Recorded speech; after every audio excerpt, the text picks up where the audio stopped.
예수님의 순종으로 말미암아 큰 유익을 얻은 것은 예수님이 아니라 네. 바로 우리예요.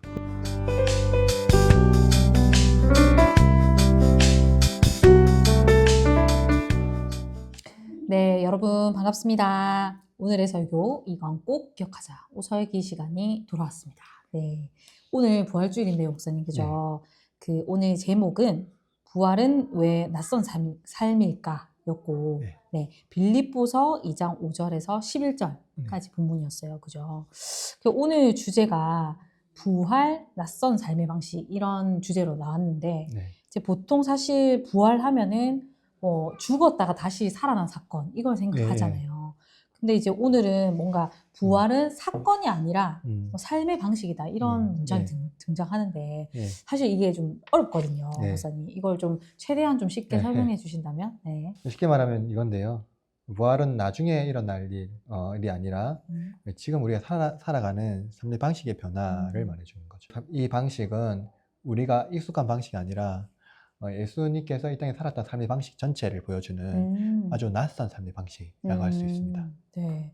그래서 우리가 첫 번째 주제를 한번 살펴보면 왜 우리는 계속 높아지려고 할까? 이런 질문이 나오는데 사실 목사님 솔직히 이럴 때가 있잖아요. 뭐 내가 조금 더 좀 인정받으면 좋겠다. 그쵸. 그리고 좀 내가 지금보다 조금 더 올라가면 좀 내 삶이 안정이 될 텐데 이런 생각 많이 하는데 근데 성경은 사실 이거를 좀 문제 제기를 하거든요. 이런 생각에 대해서. 네. 정확히 이제 그 부분을 이제 지적하고 있는데요. 네. 5절에 보면은 너희 안에 이 마음을 품으라 곧 그리스도 예수의 마음이니라고 말하고 있잖아요. 근데 여기서 마음은 그 어떤 감정을 말하는 게 아니라 생각하는 것, 그러니까 어떻게 말하면 사고 방식을 말해주고 있는 겁니다. 그러면 우리의 어떤 기본 방향부터가 뭔가 좀 잘못됐다 이렇게 생각할 수 있을까요? 그렇죠. 우리는 본능적으로 더 높아지려고 하고 더 인정받으려고 하고 또 이런 것을 기초해서 더 안전해지려고 하고 있거든요. 6절을 보십시오. 그는 근본 하나님의 본체시나 하나님과 동등됨을 취할 것으로 여기지 아니하시고 라고 말하고 있잖아요. 예수님은 이미 최고이신 분인데 더 가지려 하지 않으신다는 겁니다. 근데 사실 우리는 뭐 사실 원래도 부족하지만 막 더 가지려고 막 애를 쓰잖아요. 그죠? 우리는 본성상 가난하죠. 그렇죠. 그래서 이것이 이제 대비인데요. 아담은 하나님이 되려고 했고요. 그리스도는 예수님은 하나님이시지만 하나님의 자리에서 내려오셨거든요. 그러니까 이제 우리의 문제는 어떤 능력이 아니라 방향입니다. 정말 반대의 모습이라는 생각이 드네요. 두 번째 주제는 왜 하나님은 힘으로 세상을 바꾸지 않으셨을까? 이건데 여기서 사실 전 좀 의문이 드는 게 있었어요. 이제 하나님이 세상을 바꾸시려면 사실은 하나님은 그 전지전능하시니까 그렇죠. 힘으로 바꿔버리시는 게 훨씬 빠를 텐데 왜 굳이 하나님이신 예수님께서 뭐 종이 되시고 또 죽기까지 순종을 하셨을까? 그래요. 정말로 중요한 질문인데요. 7절과 8절 말씀 보면 간략하게 보면 이렇습니다. 자기를 비워 종의 형체를 가지사 자기를 낮추시고 죽기까지 복종하셨으니 곧 십자가에 죽으심이라. 그렇죠? 하나님은 전지전능하시고요. 또 말씀의 권세가 탁월하신 분, 말씀으로 세상을 창조하셨으니까요. 그럼에도 불구하고 하나님은 강제로 바꾸시지 않으세요. 대신에 하나님의 방식은 겸손하신, 자신을 낮추시는 것이었습니다. 그러면 이렇게 좀 이해해도 될까요? 힘으로 이기지 않고 사랑으로 이기신다. 아주 좋은 표현인 것 같아요. 그리고 중요한 포인트가 하나가 있는데요. 십자가는 실패가 아니라 순종이다인 거예요. 근데 사실은 목사님 우리 이렇잖아요. 순종하면 결과가 좀 좋은 결과가 있어야지 뭐가 따라와야지 이런 생각을 늘 하잖아요. 맞습니다. 우리는 늘 그렇게 생각할 수밖에 없죠. 헌신하면은 그에 대한 어떤 보상이 있어야 되고요. 그리고 순종하면 그 성공이라는 어떤 결과가 있어야 되거든요. 근데 예수님은 순종의 결과로 십자가를 받으셨어요. 맞아요. 그 진짜 사실은 지금 요즘 세대랑은 정반대 모습이다 이렇게 보여지는 것 같아요. 그래서 부활이 낯선 삶이라는 거예요. 정말로 우리의 일상과 우리 생활하는 삶의 방식하고 좀 다르죠. 맞아요. 세상은 결과 중심인데 복음은 순종 중심이라고 할 수 있고요.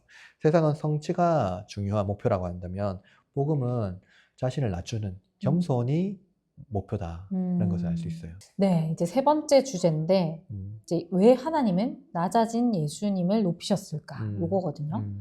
그 마지막 질문인데 이 아까 방금 말씀드렸던 왜 하나님은 이렇게 낮아진 예수님을 다시 높이셨나요? 네.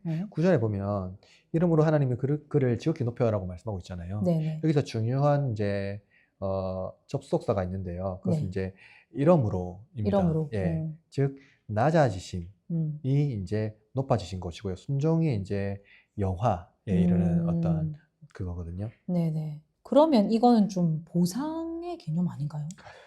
그렇게 볼 수도 있어요. 근데 우리가 잘 이해해야 되는 거예요. 보상이라는 개념은 이익관계가 있어야 되잖아요. 그렇죠. 그러니까 뭔가 내가 거래를 하게 되면 이것을 통해서 내가 더 큰 이익을 얻어야 보상이 되는 거죠. 그렇죠, 이 거래가 그렇죠. 되는 거죠. 근데 예수님은 이 하나님의 말씀을 순종을 통해서 하나님이 높이셨지만 예수님이 높아지신 게 아니에요. 하나님이 예수님을 높이셨거든요. 그 예수님이 능력으로 부활하신 것도 아닙니다. 하나님이 예수님을 부활시켜 주신 거예요. 예수님이 다 순종만 하신 거예요.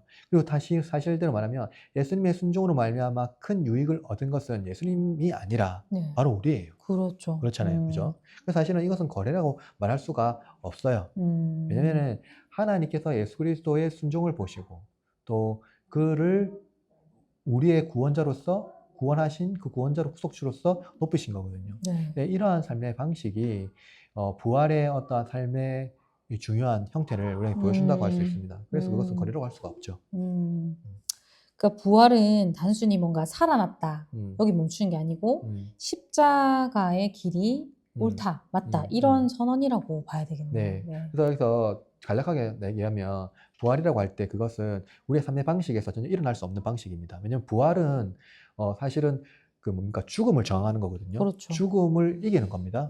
근데 우리가 삶의 방식에서 죽음이라고 했을 때 중요한 것은 부패와 썩어짐이거든요. 그리고 그 부패와 썩어짐 중에 중요한 것은 폭력과 불의가 만연한 세상에 일어나는 당연한 방식이에요. 근데 그 당연한 방식을 어떻게 예수 그리스도께서 정하시냐면 그 삶을 보면은 예수님께서는 폭력과 저항 이런 것들을 우리가 생각하는 일상적인 그 관습적인 방식으로 해결하지 않으십니다.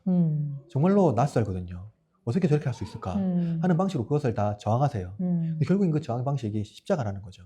그것이 우리가 이 땅에서 썩어짐과 부패하는 이 상황에서 승리할 수 있는 유일한 방법이 바로 부활이 내재되어 있는 그 예수 그리스도의 그 삶을 우리가 그 경험하고 보고 그것을 우리가 또 따라갈 때 이 부활이 우리의 삶의 방식에서 일어날 수 있고 그래서 그것이 아주 낯선 삶임에도 불구하고 우리는 그 삶을 살아가야 한다는 겁니다. 네, 그럼 이거인 것 같은데 이제 높아져야 사는 게 아니라 낮아지는 길이 진짜 생명이다. 네.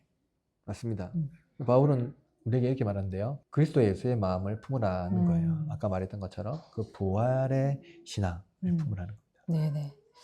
그렇다면 오늘 내용을 이렇게 정리할 수 있겠는데 첫 번째, 우리는 본능적으로 높아지려고 한다. 두 번째, 그러나 예수님은 낮아짐으로 순종하셨다. 세 번째, 하나님은 그 낮아짐을 옳다고 선언하셨다. 그래서 성도의 삶도 이렇게 바뀌어야 됩니다. 경쟁이 아니라 사랑으로요. 성취가 아니라 순종으로 자기를 보존하는 것이 아니라 겸손한 삶으로 나가야 된다는 거죠. 네, 오늘 꼭 기억할 한 문장인데요. 부활은 믿는 것이 아니라 살아내는 것이다. 네, 오늘의 설교 이건 꼭 기억하자 오설기 시간이었는데 이번 한 주도 우리가 세상의 방식이 아니라 부활의 방식으로 살아가시는 저와 여러분이 되시기를 간절히 소망합니다. 여러분 감사합니다. 네, 감사합니다.